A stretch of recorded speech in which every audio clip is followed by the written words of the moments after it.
ከኩዮቹ ተነጥሎ ያሕፃን ሲያለቅስ ቁጭ ብሎ ያዩት ያለሙ ጀማል ነቢ ያሉት ምንስ ሆነሃል? ሕፃኑም አለ ለዘይኔን አባቴ ሞቶብኝ እኔ ሌላ ባል አግብታ እናቴ አባሮኝ የእንጀራ አባቴ።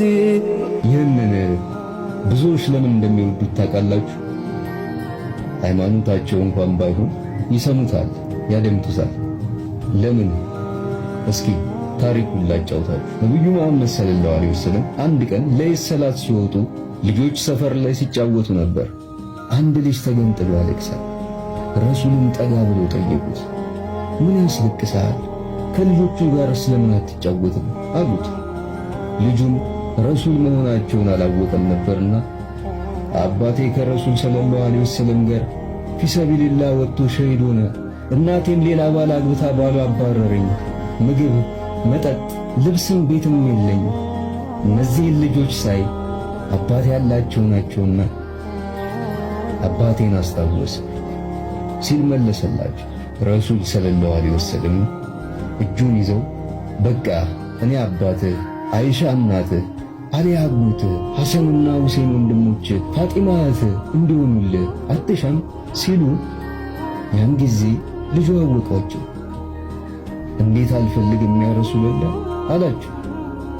ይዘውት ቤት ሄደው ጥሩ ልብስ አልብሰው አብልተው አጠጥተው ሽቶ ቀቡት። ደስተኛው ነው። ልጆች ቅድም እያለቀሰ ነበርና አሁን ምን አግኝተህ ነው እንደዚህ ደስተኛ የሆንከው ሲሉ ጠየቁት። ልጁም እርቦኝ ነበር ጠገብ፣ ራቁት ነበርኩ ለበስኩ፣ የቲም ነበርኩ ረሱልላህ አባቴ፣ አይሻ እናቴ፣ አሊ አጎቴ፣ ሐሰንና ሁሴን ወንድሞቼ፣ ፋጢማ እህቴ ሆነው እንዴት አልደሰትም አለ። ልጆቹም እንዲህ አሉ፣ እንደው ምን አለበት አባቶቻችን ፊሰቢልላህ ሸሂድ ሆነው በነበር እንደሱም ሆነ ነበር እኮ ሲሉ ተመኙ።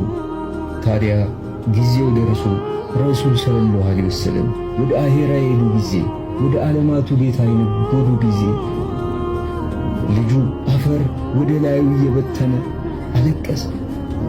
አሁን ነው የቲም የሆንኩት፣ አሁን ነው የቲም የሆንኩት ሲል አቡበከር ረዲየላሁ ዐንሁ ሰሙት። ሂደው ቅፍ አደረጉ። ነቢዩ መሐመድ ሰለላሁ ዐለይሂ ወሰለም እውነትም የእዝነት ነቢይ ናቸው። ልካም ጁማ ይሁንላችሁ።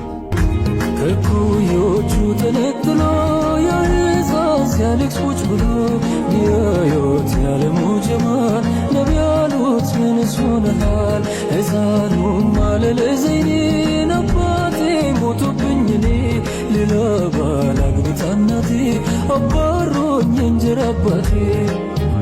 ምበላውም ምለብሰው የለኝ፣ እህት የለኝ፣ ወንድምም የለኝ። ሚጫወቱት ልጆች በሙላ አባት አላቸው በጠቅላላ። ይህ ማልቀሴ የኔ ማንባቴ ትዝ ቢለኝ ነው እኮ አባቴ። ይህን ሲል እጁን ይዘው እኔ አባትህ አለሁ ያለ